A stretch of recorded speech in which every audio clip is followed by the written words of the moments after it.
እስኪ ዛሬ አንድ ጥያቄ ልጠይቅ። ለወንድ ልጅ ከምንም በላይ ትልቁ ሀብቱ፣ ትልቁ ገንዘቡ፣ ንብረቱ ምንድን ነው? እዚህ ጋር ብዙ ጊዜ እንሳሳታለን።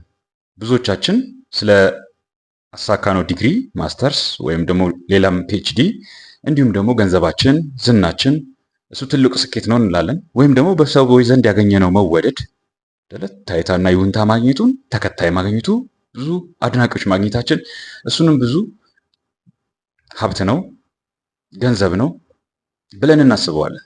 ግን እዚህ ጋር ነው ትልቁ ስህተታችን የሚጀምረው። ለወንድ ልጅ ትልቁ ሀብቱ ለስብዕናው ለወንዳዊ ስብዕናው ትልቁ ንብረቱ ወይም ገንዘቡ ጠንካራ ስብዕናው ወይም ካራክተር የምንለው ነበር መሆን የነበረበት። ካራክተር ወንድ ልጅ በተለያየ ጊዜ በተለያየ ቦታ በተለያየ ኤንቫይሮንመንት ወይም ደግሞ ከባቢ ሁኔታ ውስጥ ተፈጥሯዊ ጥሪውን የመጣበትን ዓላማ ማንነቱን ሳይቀይር ማንነቱን ሳይሸረሽረው በዛው በሚታወቀው ማንነት ጸንቶ እንዲቆይ ያንንም ዓላማ ጽድቁን እንዲፈጽም ይረዳዋል። ይህ ጠንካራ ስብዕና ስንገነባ ይህንን ጠንካራ ስብዕና ስንገነባ አንዳንድ ጥቅሞችን እናገኛለን። ሰሞኑን ከጠንካራ ስብዕና ጋር የተያያዙ በርካታ ጽሁፎችን እየጻፍኩ ስለነበረ አንዳንድ ሰዎችም ወይም ደግሞ ተከታዮች በውስጥ መስመር እየመጣችሁ ጠይቃችሁኝ ስለነበረ ትንሽ በዛ ላይ ካልጻፍኳቸው አንዳንድ ነገሮች ለመናገር ፈልጌ ነው። ጠንካራ ስብዕናን በተመለከተ ሰብስታክ ላይ ሂዱና አባወራ ሰብስታክ ላይ ወይም ደግሞ ቴሌግራም፣ ፌስቡክ ገጽ እንዲሁም ደግሞ ዩቲዩብ ላይ ብትሄዱ ወደ ሰብስታኩ ሪዳይሬክት ያደርጋችኋል፣ ይመራችኋል። እዛ ላይ ሄዳችሁ ማንበብ ትችላላችሁ። ጠንካራ ስብዕና ምንድነው? እንዴት ነው የምንገነባው? ዛሬ ግን 1 2 3 ብለን ጥቅሞቹን እስቲ እናያቸው። ጠንካራ ስብዕና ብንገነባ ምንድን ነው የምናተርፈው? የመጀመሪያው ነገር ጠንካራ ስብዕና በመገንባታችን የራሳችን ጌታ የራሳችን ንጉስ በራሳችን ላይ ልዕለ ኃያል የሆንን ፍጡራን እንሆናለን። የሰው ልጅ የተፈጠረ እንደዛ ሊሆን ነበር። ምንም እንኳን ዛሬ ከዛ ወድቆ ቢገኝም በራሱ ላይ የሰለጠነ በተፈጥሮ ላይ የሰለጠነ ዛሬ በተፈጥሯችን ላይ እንዳንሰለጥን ብዙ ምክንያቶች ብዙ ሰበቦች እናገኛለን። ነገር ግን ጠንካራ ስብዕናን የገነባ ወይም ደግሞ ጠንካራ ስብዕና እንዲገነባ የተለማመደ ልጅ ወይም ደግሞ ጠንካራ ስብዕና እንዲገነቡ የሰለጠኑ ወንዶች የማህበረሰብ ክፍሎች በሰውነታቸው ላይ ከፍተኛ ልዕልና ኤክሰለንስ አላቸው። ይህም ማለት ምንድነው? ሰውነታቸው ከሚፈልገው በሀሳባቸውም በፍላጎታቸውም በስሜታቸውም በብልቶቻቸውም ላይ እንዲሁ የሰለጠኑ ይሆናሉ ማለት ነው። በነዛ አይነዱም ማለት ነው። አንድን ነገር ስለፈለጉ ደስ ስላላቸው ስላሰኛቸው ስለተሰማቸው ማድረግ ደስ ስላላቸው እያሉ አያድርጉትም። ስለዚህ መጀመሪያ የመጡበት ወይም ደግሞ አድርገዋል ያሉትን ነገር አቋም፣ ጽድቅ፣ ማንኛውም እንደዚህ አይነት አቋም የያዙለትን ጉዳይ ከነዛ ስሜቶቻቸው ባሻገር ወይም በተቃራኒ ስሜታቸው ምንም እንኳን ምን ያንን አቋማቸውን ሳያዛንፍባቸው መሄድ ይችላሉ፣ መቀጠል ይችላሉ። ስለዚህ የመጀመሪያው ጥቅም የምናገኘው አንድ ወንድ ልጅ በጠንካራ ስብዕና ሲገነባ በራሱ ላይ መሰልጠኑ ነው። በራሱ ላይ የሰለጠነ በመጣ ቁጥር እነዛን ስሜቶች ሰርፕሬስ ያደርጋቸዋል፣ ይጨቁናቸዋል፣ ፍላጎቶቹን ይጨቁናል፣ ስሜቶቹን ይጨቁናል ማለት ሳይሆን እነዛን ስሜቶቹን ጽድቅ ወደሚሰራበት ወደዛ ወደ ዓላማ ብሎ ወደ አስቀመጠው ነገር ሪዳይሬክት ያደርጋቸዋል። ከዛ የማይደናቅፉት ከሆነ ደግሞ ላልተወሰነ ጊዜ ያቆያቸዋል። አይንቃቸውም፣ አይክዳቸውም፣ ወይም ደግሞ ለምሰራው ለዓላማ እንቅፋት ናቸው ብሎ ለማስወገድም አይሞክርም። ነገር ግን እነሱን በፈለገ ጊዜ አምጥቶ ያንን ነገር የሚያግዙት ያንን ዓላማ ያንን የጽድቅ ስራ የሚያግዙት እንዲሆኑ ቱዋርድ ዛት ኮንትሪቢዩት የሚያደርጉ እንዲሆኑ ያደርጋቸዋል ማለት እንጂ። ስለሆነም ጠንካራ ስብዕና እየገነባ የመጣ ያ ሰው አንድን ድርጊት ሲያደርግ ይህን ድርጊት ማድረግ ወይም ደግሞ ይህንን ሀሳብ ማሰብ ወይም ደግሞ ይህን ጉዳይ መፈጸም ይገባኛል ወይስ አይገባኝም፣ ልክ ነው ወይስ አይደለም፣ ተገቢ ነው ወይስ አይደለም፣ ወይም ደግሞ ጽድቅ ነው ወይስ አይደለም ብሎ ያስባል እንጂ ስለተመቸው ደስ ስላለው አይሆንም ማለት ነው። ይህንን ስንል ግን ብዙ ጊዜ ጠንካራ ስብዕና የመገንባት ፍላጎት የሌላቸው ስንፍናቸውን አድሚት አድርገው ስንፍናቸውን ተቀብለው ወደዛ መነሳት ያቃታቸው ብዙ ሰዎች የሚያቀርቡት ሰበብ በተለይ ደግሞ መንፈሳዊ ነን ብለው የሚያስቡ ሰዎች የሚያቀርቡት ሰበብ ምንድን ነው? ከዚህ ጠንካራ ስብዕና ከሚገነባው ሰው ስህተት አይጠፋምና ስህተት ኢነቪተብል ነውና የሚቀር አይደለምና አንድ ስህተቱን ፈልገው ይኸው አንተ ጠንካራ ስብዕና አለኝ ትላለህ፣ ነገር ግን በዚህና በዛ ወድቀሃል፣ በዚህና በዚህ ተንሸራተሃል ይላሉ። ልብ አድርጉ። ጠንካራ ስብዕና መገንባት ማለት በዛ የምናገኘው ደግሞ ጥቅም በራስ ላይ መሰልጠን ነው ማለት ሰልፍ ማስተር የሚባለው ማለት በራስ ላይ መሰልጠን ነው ማለት ፍጹም መሆን ማለት አይደለም። ወደ ልዕልና ማደግ ነው፣ ወደ ኤክሰለንስ ማደግ ነው፣ ወደዛ ፍጽምና ማደግ ነው እንጂ ፍጹም መሆን አይደለም። ብዙ ጊዜ ግን ሰበበኞች ይህንን አፕሪሼት የማያደርጉት ጠንካራ ስብዕና መገንባቱን የማይፈልጉት ምክንያቱም ራሳቸውን ያሳጣቸዋልና የማይፈልጉት ሰዎች ግን ከዛ ጠንካራ ስብዕና ከሚገነባው ሰው ለመገንባት ከሚጥረው ሰው ከሚያድገው ሰው ላይ እንከኖችን ፈልገው ይሄው በዚህና በዚህ ይወድቃል፣ ይሄው እሱም እኮ በዚህና በዚህ ይወድቋል፣ ስለዚህ ውሸቱን ነው፣ ግብዝ ነው፣ ጠንካራ ስብዕና ገነባለሁ ይላል፣ ጠንካራ ስብዕና ጴጴጴ ይላል እንጂ እሱም ራሱ በዚህና በዛ ተንሸራቷል ይላሉ። ለእነዚህ ሰዎች ለሰበባቸው ሁልቆ መሳፍርት የለውም። ሰበባቸው ከኋላ ኪሳቸው ከደረት ኪሳቸው ላጥ እያለ የሚወጣ ነው። ስለዚህ እነሱን አንሰማቸውም፣ ወይም ደግሞ አንተም አትሰማቸውም፣ መስማትም አይጠበቅብም። ልብ አድርግ፣ ጠንካራ ስብዕና የምትገነባው ፍጹም ልትሆን አይደለም። ፍጹም ልትሆን አይደለም ማለት ስትሳሳት ያን ያክል ሰው አየኝ አላየኝ ወይም ደግሞ አለቀልኝ አበቃልኝ ካሁን በኋላ ተስፋ የለኝም ብለህ እንድትጨነቅም ደግሞ አይደለም። ነገር ግን ከዛ ከውድቀት ተነስተህ እንድትሻገር እንድትራመድ ነው። ጠንካራ ስብዕና ያልገነቡ ሰዎች፣ በራስ ላይ ስልጣን የሌላቸው ሰዎች ሲወድቁ አበቃልን ብለው ነው የሚያስቡት። ወይም ደግሞ በቃ ይህን ያጋንንት ፈተና አልቻሉም፣ ከአቅማችን በላይ ነው፣ ገለምን እንደዛ ብለው ነው የሚያስቀምጡት። ስለዚህ ለማደጋቸው ሰበብ ሌላ ነገር ይፈልጋሉ፣ ለመውደቃቸውም ሰበብ ሌላ ነገር ይፈልጋሉ። እነሱ ምንድን ናቸው? ጀስት የቤት እንስሳ ዕቃ ማለት ነው። በጠንካራ ስብዕና ላይ የሚገነባ ወንድ ልጅ ግን ለራሱ ለድርጊቱ ኃላፊነቱን እየወሰደ ራሱን እያሻሻለ በዛ በሰውነቱ፣ በስሜቱ፣ በፍላጎቱ፣ በአእምሮ፣ በሀሳቡም በብልቶቹም ላይ እየሰለጠነ ይመጣል። ደሞር እየሰለጠነ በመጣ ቁጥር ይሄ ሰው ጽድቅ ለመስራት በጣም የተመቸ ይሆናል ማለት ነው። ሊሰራ ያሰበውን ነገር በጥራት እና በብቃት ኤፊሽንትሊ እንደ ኢፌክቲቭሊ መወጣት ይችላል ማለት ነው። አይደለም የትኛውንም ዓለማዊ ግዴታዎቹንም ከመንፈሳዊ ዓላማም አንጻር ተነስቶ መንፈሳዊ ግዴታዎቹንም ብንል ማለት ነው። ስለዚህ አንዱ ወደ ስልጣኔ መምጣታችን በሰውነታችን ላይ መሰልጠን ያግዘናል፣ ጠንካራ ስብዕና ስንገነባ ማለት ነው። ሁለተኛው ነገር መጥቀስ የምፈልገው ጽናት ይሰጠናል። በደንብ እንጸናለን፣ ጽኑ እንሆናለን። ጽኑ ኢኔሴንስ በተለይ አሁን ባለንበት ጊዜ በጣም ብዙ ነገሮች በሚለዋወጡበት ዘመን፣ በተለይም ደግሞ አሁን ጠንካራ ስብዕና ስናወራ ስለ ወንድ ልጅ ነውና የምናወራው። ለወንድ ልጅ በአሁኑ ሰዓት በኢኮኖሚ ማደግ፣ ቤተሰቡን ሰፖርት ማድረግ፣ ቤተሰቡን በሚያስፈልጋቸው ነገር መደገፍ የእሱ ኃላፊነት ሆኖ ሳለ በጣም ከፍተኛ ፉክክርና ተገቢ ያልሆነም ደግሞ ኢኮኖሚያዊ ጫናዎች ያርፉበታል። በተለይም ደግሞ በጠንካራ ስብዕና ለማደግ ለሚፈልገው ቃሉን ጠብቆ ለማህበረሰቡ የሚጠቅም ነገር አምርቶ ለማደግ ለሚፈልገው በተለይ አሁን ላይ ብዙ ኮምፕሮማይዝ የሚያደርጋቸው ነገሮች ይጫኑታል በዚህ ዘመን። ሌላም ደግሞ መጨመር እንችላለን። ማህበራዊ ህይወት ላይ ስንመጣ፣ በቤተሰብ ደረጃ ስንመጣ ትላንትና ከትላንት ወዲያ ሚስት አግብቶ በሰላም ሊፈጽም ያለውን ነገር በውጭ ወጥቶ ፈጽሞ ይገባ የነበረው ወንድ ዛሬ ላይ ግን ሚስት አግብቶ ብዙም ሳይቆይ ትዳሩ ይፈርሳል። ትዳር ማፍረስ ጀብድ ሆኗል። በየትኛውም በዓለማዊ ህይወት በሉት በሌላውም በሚጠቀሱ ሰዎች ዘንድ በተለይ አሁን ከተማችን ላይ እያየነው እየሰማነው ያለው ነገር ትዳር ማፍረስ ጀብድ ሆኗል። በዚህ እንዲህ ነገሮች ተለዋዋጭ በሆኑበት ጊዜና ዘመን ያንን ወንድ ልጅ ከዓላማው ፈቀቅ ሳይል ከስብዕናው ከማንነቱን ፈቀቅ ሳይል ምናልባትም ለተጠራለት ዓላማ አባቱ ለጠራለት ዓላማ ለጽድቁ እንዴት ነው ብቁ ሆኖ የሚቀጥለው ብንል ጽኑ የሚያደርገውን ጠንካራ ስብዕና ሲገነባ ነው። ያ ጠንካራ ስብዕና በየትኛውም ከባቢ፣ በየትኛውም ኢንቫይሮንመንት፣ በየትኛውም ሁኔታ ውስጥ ማንነቱን ሳይለውጥ የዛን ልጅ አቋም ሳይለወጥ ጸንቶ እንዲቀጥል ያደርገዋል። ስለዚህ ትዳሩ ፈረሰ፣ ንብረቱ ተወረሰ፣ እስር ቤት ገባ፣ ወይም ደግሞ የጀመረው ቢዝነስ ከሰረ፣ የጀመረውን ስራ ከሰረ፣ እንደገና ደግሞ ሌላ ስራ ስለመስራት እንደገና ደግሞ ሌላ ህይወት ስለመቀጠል ያስባል እንጂ በነዛ በውድቀቶቹ ላይ ተቀምጦ አያላዝንም። ወይም ደግሞ እነዛ ውድቀቶች በቃ የኔ ናቸው የኔ ጣፈንታ ናቸው ካሁን በኋላ መነሳት አልችልም ብሎ ተስፋ አይቆርጥም።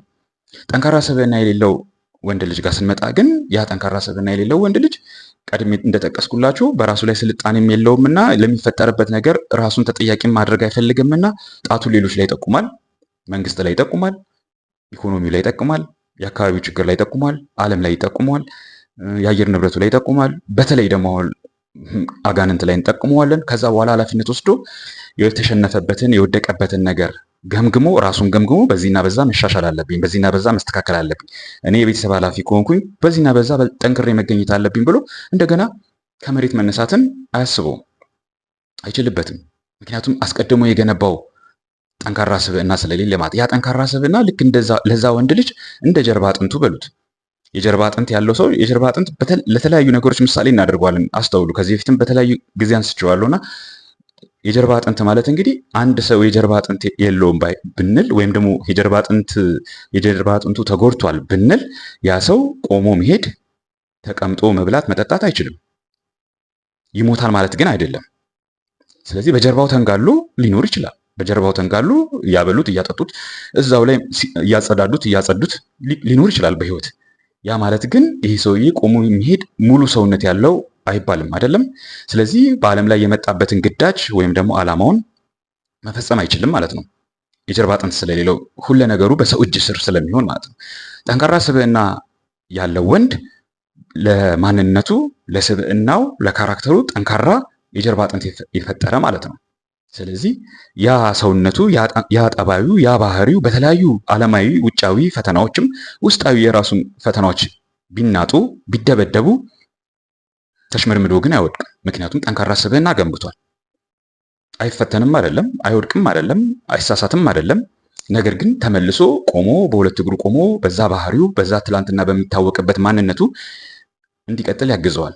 ስለዚህ በሁለተኛ ደረጃ የምናገኘው ጽናትን ነው። እዚህ ጽናት ውስጥ እንደነገርኳችሁ እንግዲህ ጠንካራ ስብዕና የገነባው ሰው በነዛ ፈተናዎች ውስጥ ያልፋል። ያልፋል ማለት ፈተና አይፈተንም ማለት አይደለም። በፈተናዎቹ ለጊዜውም ተፈትኖ አይወድቅም ማለት አይደለም። ነገር ግን መጀመሪያ ፈተና የሚቋቋምበትን አቅም ዴቨሎፕ ያደርጋል፣ ያሳድጋል። ጠንካራ ስብዕናው ለዛ ይረዳዋል። ሲቀጥል ግን ቢወድቅ እንኳን ተመልሶ የሚነሳበት አቅም አለው አይደለ? አንድ ሰው የጀርባ አጥንቱን አከርካሪውን ሰብራችሁት ከወደቀ መነሳት አይችልም። ጠንካራ አከርካሪ ያለው ሰው ግን ከዛ በፊት በጥሩ ኤክሰርሳይዝ በጥሩ ስፖርት ጠንካራ አከርካሪ ጠንካራ የጀርባ አጥንት የገነባ የጀርባ ጡንቻ የገነባ ሰው ግን የጀርባ ጡንቻ ጥቅሙን የምታውቁ ከሆነ እንግዲህ የጀርባ ጡንቻ ራሳችንን ለማንሳት ጠቅላላ ሰውነታችንን ለማንቀሳቀስ የሚረዳን ነውና ያ ሰው ከወደቀበት መነሳት ይችላል ማለት ነው። ስለዚህ በሁለተኛ ደረጃ ላነሳ የፈለኩት የጀርባ አጥንት ጋር ተያይዞ ጽናትን ነው። ጽናትን ይሰጠናል፣ ጽኑ ያደርገናል። በሶስተኛ ደረጃ መጥቀስ የምፈልገው መሪነትን ነው። በማህበረሰባችን ውስጥ፣ በቤተሰባችን ውስጥ፣ በጓደኞቻችን ዘንድ፣ በወዳጆቻችን ዘንድ እውነተኛ መሪ ሊይዘው የሚገባውን ጠባይ ወይም ደግሞ ባህሪ ይሰጠናል። ጠንካራ ስብዕና ስንገነባ ሰዎችም ይሄ ሰው እውነተኛ መሪ ነው፣ ታማኝ ነው፣ ሊታመን ይገባል፣ ልንታመንለትም ይገባል፣ ልንከተለው እንችላለን፣ ልናምነው እንችላለን ብለው መምጣት ይችላሉ እነዛ ሰዎች። ይህ ማለት እንግዲህ እንዴት ነው? ጠንካራ ስብዕና ያለው ሰው፣ ጠንካራ ስብዕናን የገነባ ሰው ያ ስብዕናው ለአንድ አቋም የጸና በቃሉ የሚተማመን በቃሉ የሚቆም ቃሉን የሚጠብቅ ይሆናል። በዚህ ጊዜ ሰዎች ሲያዩን እኛ የተናገርነው ቃል የትኛውንም ዋጋ ያስከፍለን ከቃላችን አጠገብ የምንቆም ሲሆን ለያዝነው አቋም የማንደራደር ሲሆን የመጣውን ጽዋ የምንጨልጥ ሲሆን ሲያዩ ሰው አየን አላየን ለዛ አቋማችን ይህን ያክል ዋጋ ከከፈልን እነዚህ ሰዎች ስለኛ የሚያስቡት ምንድን ነው? ይህ ሰው የሚታመንበት ሰው ነው። ልንታመንበት እንችላለን፣ ልናምነው እንችላለን፣ ቢመራ ልንከተለው እንችላለን። ምክንያቱም ሰው አየውም አላየውም ከቃሉ ከአቋሙ ጋር የጸና ሰው ስለሆነ።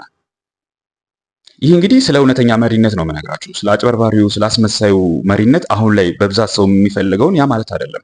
አሁን ላይ የሚፈለገው ነገር ያ አይደለም። በእርግጥ አሁን ላይ የሚፈለገው ነገር ያ አይደለም። የሚፈለገው ነገር ያ አይደለም። አብዛኛው ሰው ያ አስመሳዩን ስኒኪ ጸባይ ያለውን ሰው ይከተለዋል ስላልን አምነውት እርግጠኛ ሆነው አምነውት በእውነት በሙሉ ልባቸው አምነውት አይደለም። በተለያየ አጋጣሚ በተለያየ ምክንያት ያንን ሰው ሊከተሉት ይችላሉ።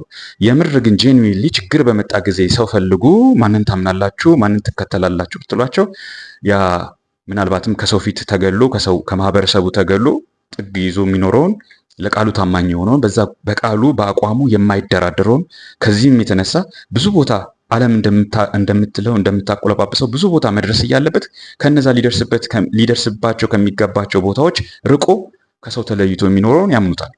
ስለዚህ ይህ ሰውዬ አጀንዳ ይዞ አቋም ይዞ ወደ እነሱ ቢመጣ የመከተል እድላቸው ሰፊ ነው።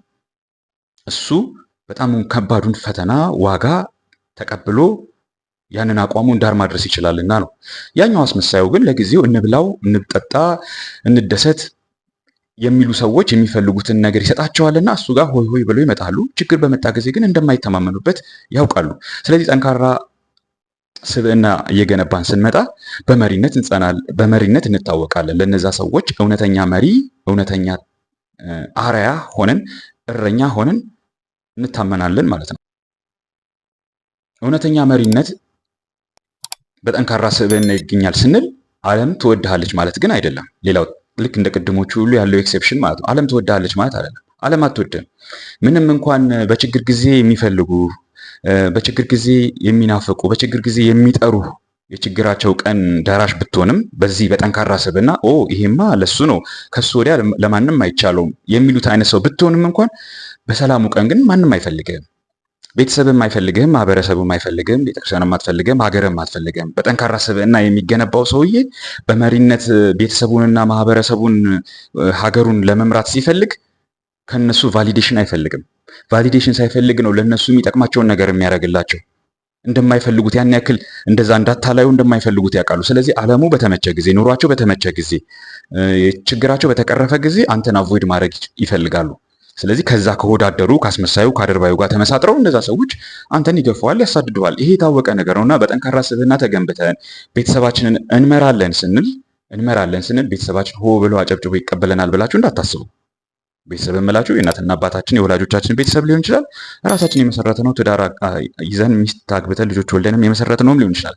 በተለይ ደግሞ ይሄ ማህበረሰቡም ራሱ አሁን ላይ አስመሳይና አድርባይነት ስለሆነ የሚቆለጳጰሰው በየትኛው በመንፈሳዊም አውድ ብትሄዱት በዓለማዊም አውድ ብትሄዱት አስመሳይና አድርባይነት ስለሆነ የሚቆለጳጰሰው ተቀባይነት አያገኝምና መሳደዱ፣ መገፋቱ፣ መገለሉ ኢኔቪተብል ይሆናል ማለት ማስቀረት ማትችሉት ይሆናል። ስለዛም ደግሞ የሚከፈል ዋጋ ይሆናል ያ። ስለዚህ ስለ መሪነት ስናወራ ጠንካራ ስብዕና ገንብቼ ቤተሰቤንና ማህበረሰቤን ሀገሬንም እመራለሁ ብላችሁ ስታስቡ ከብዙሃኑ ዘንድ ተቀባይነትን እንደማታገኙ ወቁ። ነገር ግን ችግር በመጣ ጊዜ ከእናንተ ውጪ ሌላ ማንም ሰው ሊመራቸው እንደማይፈልጉ ያሳያቸዋል፣ ይነግሯቸዋል። ይሄ በዓለም ታሪክ ውስጥ የታወቀ ነው ያለ ነው። በአራተኛ ደረጃ ላስቀምጥ።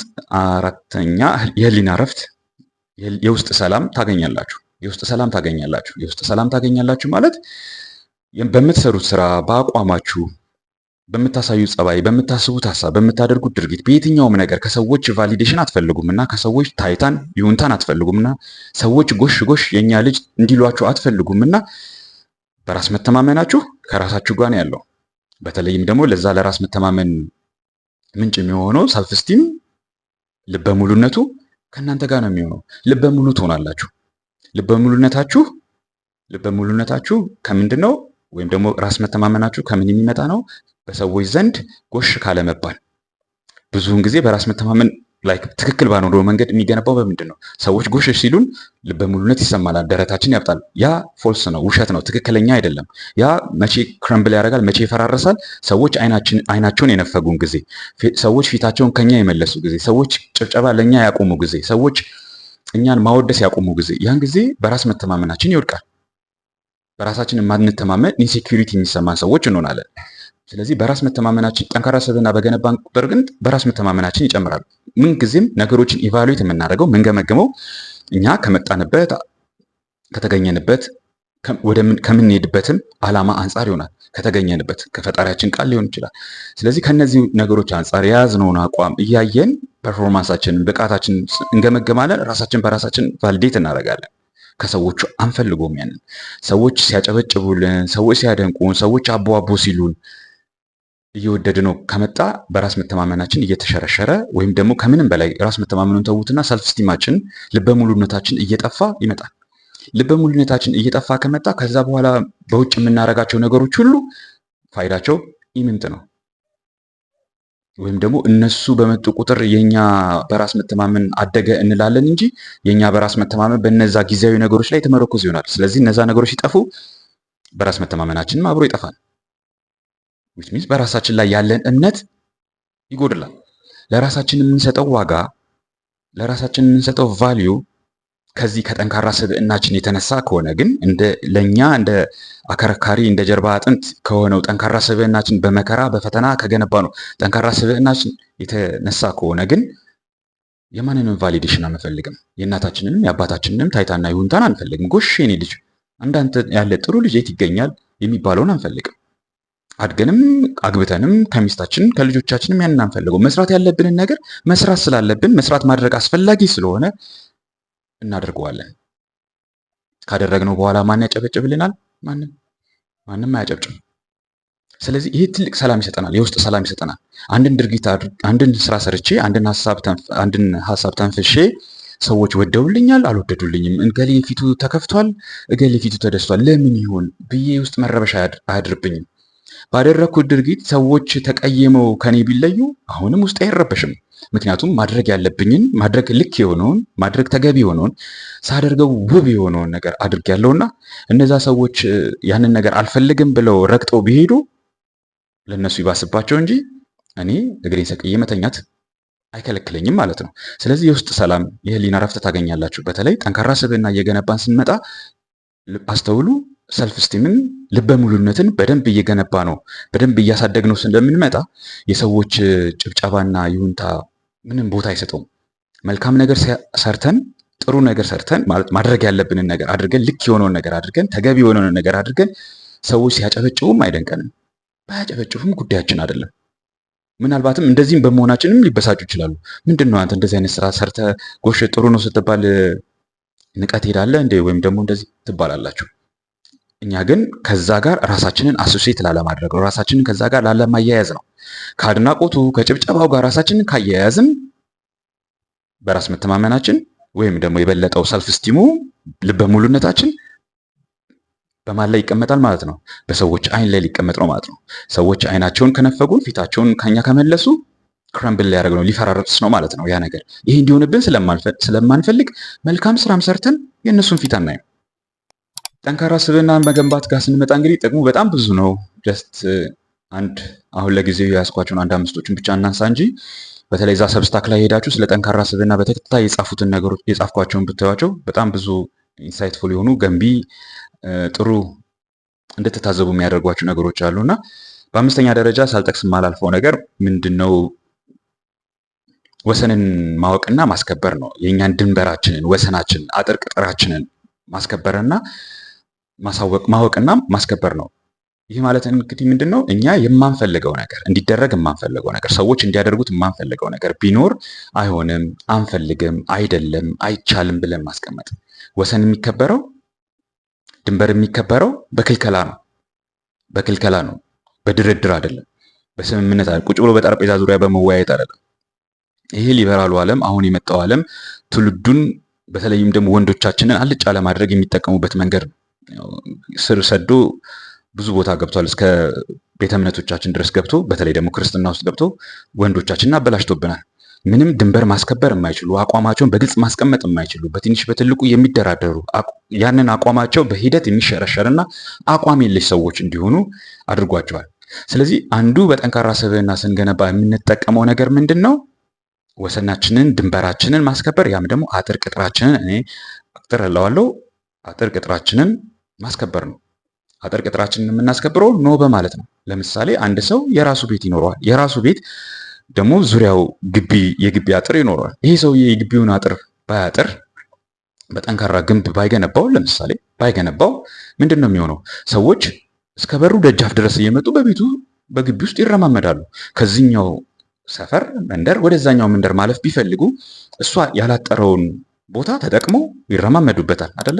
ስለዚህ ሲረማመዱበት ስጥ ቢያሰጣ ከስጡም ይዘግናሉ አይደለ? እቃ ቢያስቀምጥ ከእቃው አንስተው ይሄዳሉ። ውሃ ቢያስቀምጥ ከውሃው ጨልፈው ይሄዳሉ። ምክንያቱም የሱ ቦታ ነው ይታወቃል፣ ግን አላጠረው። ስላላጠረው ማንም ይመላለስበታል፣ ሰውም ይመላለስበታል፣ እንስሳውም ይመላለስበታል፣ ከተመቸ ደግሞ መኪናም ይመላለስበታል፣ ሌላም ነገር ይመላለስበታል። ይሄ ሰውዬ የኔ የሚለውን ነገር እንዴት አድርጎ ነው ማስጠበቅና ማስቀጠል የሚችለው? ለልጆቹ ማውረስስ የሚችለው? የኔ የሚለውስ ነገር የት አለና ሰዎች በጋራ እየተጠቀሙበት? ይሄ ፐርፐዝሊ አሁን ላይ ማለት ነው ትውልዱ የኔ የሚለውን ነገር ለትውልዱ ለልጆቹ እንዳያወርስ የኔ የሚለውን ነገር እንዳይጠብቅ እንዳያወርስና የራስ የጋራ የምንላት ሀገር መንደር እንዳትኖረን ቤት እንዳይኖረን እየተደረገ ያለበት ሜካኒዝም ነው። ጠንካራ ስብዕና ትውልዱ እንዳይገነባ ይደረጋል። ሱዛት ጠንካራ ስብዕና ባለመገንባቱ የተነሳ ግቢውን እንኳን በቅጡ የማያጥር ነው። ሀገሩን እንኳን ድንበሩን እንኳን በቅጡ የማያጥር ነው። ስለዚህ ማንም ስደተኛውም መንገደኛውም እንዲመላለስበት፣ ይህ ደግሞ መንፈሳዊነት ነው ተብሎ እንግዳ መቀበል ነው ተብሎ ይበረታታል። ኤንዌስ ያ ሌላ ሰፋ ያለ አጀንዳ ነው። ቁም ነገሩ ግን መነሻው ግን ይሄ ነው። ጠንካራ ስብዕና የሚገነባ ሰው ሲጀመር ፊዚካል የሆነ የሚታይ አካላዊ የሚታይ የግቢ የቦታ አጥር ብቻ ሳይሆን ሳይኮሎጂካል ስነልቦናዊ የሆነ የእሱን አቋም የእሱን ልዕልና ኤክሰለንስ የሚጠብቅበት የራሱ ድንበር አለ። የማይፈልገውን ነገር አልፈልግም ይላል። የማይወደውን ነገር አልወድም ይላል። መደረግ የሌለበትን ነገር መደረግ የለበትም ይላል። አይሆንም ማለት ያለበትን ነገር አይሆንም ማለት ይችላል። ይህን በማድረጉ ወደሚሄድበት ዓላማ ወደዛ ወደ ጽድቁ በቀላሉ መራማመድ ይችላል። ካለበለዚያ ግን እንደዚህ አይነት አቋም ከሌለው የአቋሙ ዛሬ የያዘው አቋም ዛሬ የያዘው መነሻ በማንም የሚፈርስና የሚነሳ ከሆነ ከዛ ካሰበው ዓላማ አይደርስም። ይሄ ሰው ከዛ ካሰበው ዓላማ አይደርስም። ስለዚህ ዛሬ ላይ ጠንካራ ስብዕናን ገንባ ብለን አጥር ቅጥር ስናበጅ ይሄ መሆን የለበትም፣ ይሄ መሆን የለበትም፣ በዚህ ስርዓት ነው ማደግ ያለብን፣ በዚህ ስርዓት ነው መኖር ያለብን ስንል ፈተናችን በጣም ብዙ ነው። ከብዙዎች ያው ከሚስታችንም ከልጆቻችንም እነሱ ብዙውን ጊዜ ስሜታዊያን ናቸውና ይሄ ነገር ስርዓቱ አይመቻቸውም። የሚያሳዝነው ግን በዚህ ማደግ ያልቻሉ ያልፈለጉ ምስኪኖች ደግሞ በጣም አስቸጋሪዎች ናቸው። በተለይ ደግሞ በመንፈሳዊ አውድ ስንወስደው ልክ ጠንካራ ስርዓት ማበጀት አካባጅነት፣ ግትርነት ተብሎ ስለሚቆጠር ልቅ መሆን፣ እንከፍ መሆን፣ ማንንም እሺ ማለት፣ ከማንም ጋር በማንም ለመወደድ መሞከር ደግሞ እንደ ጥሩ መንፈሳዊ እሴት እየታየ ስለሆነ ማለት ነው። ይሄ ነገ ከነገ ወዲያ እንደ ሀገር ዋጋ ያስከፍልናል። በዛም ደግሞ ትውልድን ማነጽ ማህበረሰብ መገንባት አንችልም። ፈራሾች፣ ጠፊዎች፣ መካኞች ነው የምንሆነው ወይም ደግሞ እንጠፋለን። ስለዚህ ጠንካራ ስብዕና ስንገነባ አንዱ የምንለማመደው ነገር ምንድን ነው? ወይም ደግሞ የምናገኘው ጥቅም ምንድን ነው? ድንበር ማስጠበቅ እንችላለን። ወሰናችንን፣ ድንበራችንን ይሄ ነው እወቁልኝ፣ ይህን ነገር አልፈልግም፣ ይህን ነገር እፈልጋለሁ፣ ይህን ነገር እንዲደረግብኝ አልፈልግም፣ ይሄ ነገር እንዲደረግልኝ እፈልጋለሁ። የእኛ ቤት ስርዓት ይሄ ነው። በእኛ ቤት የምትኖሩ ከሆነ ይሄ የእኛ ቤት ስርዓት ነው። ከዚህ ውጪ እንዲሆን አልፈልግም። ኖ የማለት ልምድ አቅም ይሰጠናል። በዛ ነው አጥር ቅጥራችንን አጠናክረን የራሳችን የምንለውን ነገር መገንባት የምንችለው። የራሳችን የምንለው አጥር ቅጥር ቤት ከሌለን፣ ሀገር ከሌለን፣ ጎረቤት የምንለውም አካልም አይኖረንም። ስለዚህ ይህን በምናደርግበት ጊዜ ሰዎች በእኛ ይተማመናሉ። የራሱ የሆነውን ነገር ዲፌንድ ያደርጋል ብለው ያስባሉ። የራሱ የሆነውን ሀሳብ ለምንም ነገር ኮምፕሮማይዝ አያደርግም፣ ለየትኛውም ጥቅም ኮምፕሮማይዝ አያደርግም ብለው ያምናሉ። ስለዚህ ይህንን ነገር አደርጋለሁ ብሎ ከተነሳ ያ ሰው ይሄ ነገር ይከበርልኝ ሲል ለየትኛውም ጥቅም አይደራደርም። በጥቅም ራሱን አይሸጥም፣ አይለውጥም። በጥቅም ምክንያት ያንን ድንበሩን አጥሩን አይገፋም። ይህን ነው እንግዲህ ማንሳት የፈለኩት። ሌሎችንም መጨመር እንችላለን። ያው ከጊዜ አንጻር እነዚህን ጥቂቶቹን ካነሳን ሌላም ጊዜ እንደዚሁ በተደጋጋሚ ወይም ደግሞ ከዚህ ጋር ተያያዥ የሆኑ ፓራሌል የሚነሱ ሀሳቦችን ስናነሳ በተጨማሪነት እናነሳዋለን። ጠንካራ ስብዕና ማለት የአንድ ወንድ ልጅ ካራክተር ነው። ያ ደግሞ የሱ የጀርባ አጥንት ነው። ትልቁ ሀብቱ የወንድ ልጅ፣ ትልቁ ውበቱ የወንድ ልጅ ጠንካራ ስብዕና መገንባቱ ነው። ስናት አባውት መኒ ገንዘቡ አይደለም፣ ዝናው አይደለም፣ ስልጣኑም አይደለም፣ ወይም ደግሞ ፋሽን ተከታይ መሆኑም አይደለም፣ ወይም ደግሞ ቃላት ሰካክቶ ምርጥ ወሬዎችን ማውራት መቻሉ አይደለም፣ ወይም ሌሎችም አይደለም። ያ ሰው ቢያንስ ጠንካራ ስብዕና አለው ወይ? አሁን በገለጽኩላችሁ መሰረት እነዛን ጥቅሞች የሚያገኝበት ጠንካራ ስብዕና በየትኛውም ከባቢ በየትኛውም ሁኔታ የማይደልል የማይሸነፍ የማይታለል ስብዕና ገንብቷል። እንግዲህ ጠንካራ ስብዕናን ማውራት በዚህ ጊዜ ማስተማር ለወንዶቻችን በዚህ ጊዜ መኖር ራሱ በጣም ከባድ ነው። ለምን? አስመሳይነት እንደ ሰልፍ ሄልፕ የራስን ጠባይ መገንቢያ ምንድነው ራስ አጋዥ መጽሐፍ የሚባሉ ሰልፍ ሄልፖች አሉ አይደል? አስመሳይነት እንደዛ በመጽሐፍ በሚሊዮን ኮፒ በሚቸበቸብባት ዓለም፣ አድርባይነት እንደዛ በሚቸበቸብባት በሚሊዮን ኮፒ በሚቸበቸብባት ዓለም፣ ከዚህ ብሶ ደግሞ መንፈሳዊነት ራሱ አሁን ላይ አስመሳይነት በሆነበት ዓለም፣ ሰዎች የማይኖሩትን ህይወት በሚያስተምሩበት ዓለም ጠንካራ ስብዕና ገንባ። የወንድ ልጅ ውበቱ፣ የወንድ ልጅ ሀብቱ፣ የወንድ ልጅ ጥንካሬው ጠንካራ ስብዕናው ነው ብሎ ማስተማር መኖር በጣም ፈታኝ ነው። ግን አፍተሮል የጠንካራ ስብዕና ባለቤት መባል ደግሞ በዚህ ፈተና ውስጥ ያንን የመከራ ጽዋ እየጨለጡ ማለት ነው። ቱዋርድስ ቨርቹ ቱዋርድስ እግዚአብሔር አምላካችን አባታችን ወደ ጠራን ጽድቅ መልካም የሆነውን ልክ የሆነውን ተገቢ የሆነውን ውብ የሆነውን ነገር እየሰሩ ማለት ነው። ይሄ በነፃ አይመጣም። አንዳንድ ጊዜ ታዲያ እዚች ጋር ከሰዎች ጋር ስናወራ የሚገጥመን ከአንዳንድ ሰዎች ጋር ስናወራ የሚገጥመን ወይም ደግሞ እናንተም በአእምሯችሁ ውስጥ ሊመጣ የሚችል ጥርጣሬ ምናልባት ወደፊት የምናነሳው ነው። እኔ ጥሩ ሰው ነኝ፣ ሰው አልበድልም፣ ሰው አላሰቃየም፣ ሰው አልጨቁንም፣ በዛ ላይ ደግሞ እናትና አባቴ ይወዱኛል፣ ጓደኞቼ ይወዱኛል፣ እዛው የሙሉበት ቦታ ምናምን መንፈሳዊ ቦታዎችም ስራ ቦታም ይወዱኛል፣ ትምህርት ቤትም ይወዱኛል። ስለዚህ እኔ ጠንካራ ስብዕና ሳይኖረኝ አይቀርም፣ ጠንካራ ስብዕና አለኝ ማለት ነው የምትሉ ከሆነ ፍጹም ስህተት ነው። ፍጹም ስህተት ነው። አሁን ባለንበት ጊዜ ወጣት ወንዶቻችንን በተለይ ደግሞ መንፈሳዊ ናቸው ብለውን የምናስባቸው፣ መንፈሳዊነት ስናነሳ ከክርስትና ጋር ነው የማነሳው። በተለይም ደግሞ ከኦርቶዶክስ ተዋሕዶ ቤተክርስቲያን ጋር፣ እስልምና ጋር አልሄድም፣ ክርስትናው ጋር ነው የሚሄደው። እነዚህ ወንዶቻችንን እንከፍ ምስኪን እያደረገብን፣ የማንም መጫወቻ እያደረገብን፣ አስመሳይ አድርባይ እያደረገብን የጣለብን ነገር ይሄ ነው። ጥሩ መሆን ማለት ጠንካራ ስብዕና መገንባት ማለት አይደለም። ጽድቅ መፈጸም የሚችል ጠንካራ ስብዕና በየትኛውም ኢንቫይሮንመንት ውስጥ ስለ ፍትህ፣ ስለ እውነት የሚቆም ለዛ አባታችን ለጠራን ዓላማ የነቃ የበቃ ሰው ወይም ደግሞ ስብዕና መገንባት ማለት አይደለም። ጥሩ ሰውነት ጥሩ ሰው መሆን የሚባለው ነገር፣ ጥሩ ሰውነት ራሱ የምስኪንነት ምንጭ ነው። እንከፍ ምስኪኖችን የሚያፈራ የእነሱ ምንጭ ነው። ይህንን እስቲ በሚቀጥለው እናየው። አሁን እንዳይበዛ እንዳይንዛዛ፣ የተነሳንበትም ደግሞ ጠንካራ ስብዕና ስለሆነ ይሄ ደግሞ ሌላ ርዕስ ስለሆነ ለሚቀጥለው ቪዲዮ እናቆየው። እስከዛ ድረስ እናንተስ ጠንካራ ስብዕና እየገነባችሁ ነው? እውነት ጥሩ ነን ስትሉ ጠንካራ ስብዕና አለኝ ለማለት ነው ከሆነ እሰየው። ግን ጠንካራ ስብዕና እየገነባችሁ ነው? ይሄ ጠንካራ ስብዕናችሁ እናንተን በ17 ዓመታችሁ፣ በ25 ዓመታችሁ፣ በ35 ዓመታችሁ፣ በ45 ዓመታችሁ፣ በ55 ዓመታችሁ ስትገኙ እያደገ ያ የትላንትናው የምናውቀውን ጠንካራ ስብዕናችሁን እያጎላ መጥቶ የተገኘ በየትኛውም አይነት ከባቢ ውስጥ፣ በየትኛውም አይነት ውድቀትና መነሳት ውስጥ፣ በፍቺው ውስጥ፣ በሀብት ማግኘት ውስጥ፣ በማጣት ውስጥ፣ በመክሰር ውስጥ፣ በመታመም ውስጥ ሳይለዋወጥ ሳይወርቅ ግን አይደለም፣ ሳይፈተንም ማለት አይደለም፣ እየወደቀ እየተነሳ ማንነታችሁን እየበየነ ዲፋይን እያደረጋችሁ የመጣ ነውን? ጠንካራ ስብዕና ስለመገንባት ተወያዩ ከጓደኞቻችሁ ጋር። በዛውም ደግሞ የተሰማችሁን ወይም ደግሞ የተረዳችሁትን ነገር እንዲሁም ደግሞ ሌሎችም ተጨማሪ አስተያየቶች ካሉ ኮሜንት መስጫ ውስጥ አስቀምጡልኝ። በሚቀጥለው ልብ አድርጉ፣ ጠንካራ ስብዕና መገንባት ማለት በሰዎች ዘንድ መወደድ እንዳልሆነ ወይም ደግሞ በሰዎች ዘንድ የሚወደደውን ጥሩ ሰውነት እንዳልሆነ አድሬስ ያደረግነው የተናገርነው፣ ስለሱ እናወራለን። ጠንካራ ስብዕና ጥሩ ሰውነት ማለት አይደለም፣ ጥሩ ሰው መሆን ማለት አይደለም። ጥሩ ሰው አሁን ላይ ማህበረሰባችን የሚጠቀምበት እንዴት ነው? እኛ ጠንካራ ስብዕና ወይም ደግሞ ካራክተር የምንለው እንዴት ነው? ሁለቱ እንዴት አብሮ ይሄዳሉ? የቱ ጋ ነው ጉድለቱ የሚለውን በሚቀጥለው ቪዲዮአችን እናየዋለን። መልካም ጊዜ